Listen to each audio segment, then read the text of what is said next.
Sve je kao u Noevoj barci bilo. Nad grad crnih oblaka jato se svilo. Rešilo nebo da potopi svet, da na zemlji ne ostane ni cvet. Ne postoje odbrane ni prepreke da pobede snage reke. Ona sve pred sobom nosi. Trče ljudi, uznemireni, bosi. Zvuk nabujale reke kao oštar mač preseca dečiji plač. Dok reka ubrzano nadolazi, staroj baki iz doma se ne odlazi. Psi uplašeno cvile, a narod gleda u kuće što su tu nekada bile. Gde, kuda i kako sada, kada nema našeg grada? Dok slike i uspomene voda briše, ubrzavaju se kapi kiše. Dave se voćke zrele i sočne, ne pobeđuju dve reke moćne. Ulicom plovi plišani meda, kojeg sestra nikom ne da. Gledam u stvari pune mulja i blata i polomljena vrata. Od svega što je majka mukom stekla, za par minuta odnela je reka.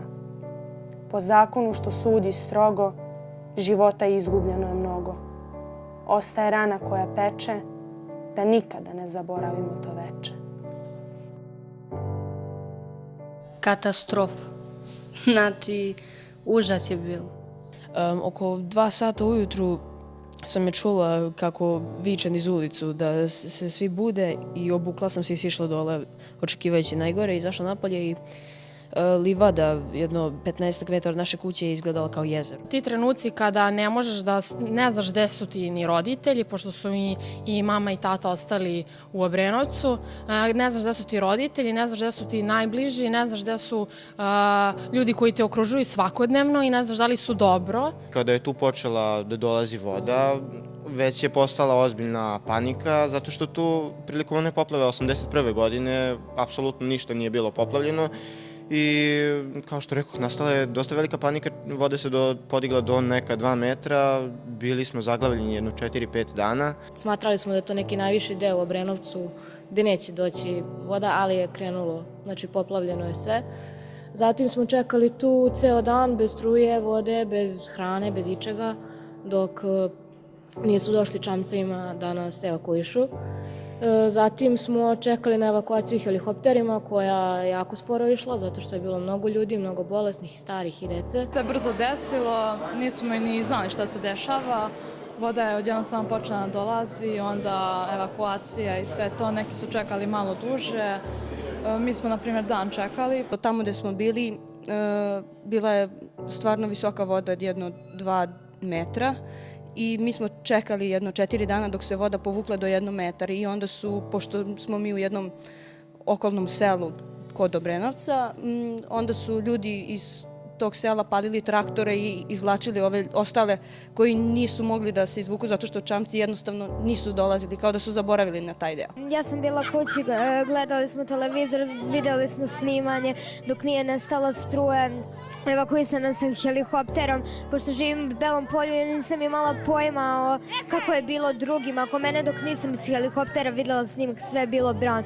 Videla su se možda samo krovovi zgrada i kuća, drveće. Ponegde se video zelenila, što je ostalo nepoplavljeno. Što ljudi koji nisu imali kuću na sprat, dolazili su kod nas na sprat i pošto je njima sve bilo poplavljeno i onda smo se evakuisali zajedno. Mi smo krenuli sami da se evakuišemo. Išli smo kroz vodu jedno sigurno 500 metara do čamca koji je prevozio ljude na sigurno i kada smo stigli do tog hotela gde su nas čekali autobusi koji bi nas odvezli dalje do Beograda, tamo je bila velika masa ljudi koja je čekala svoju porodicu, iščekivala da li će se vratiti živi, jer je to stvarno bilo katastrofa i onaj ko to nije doživeo ne može da zna.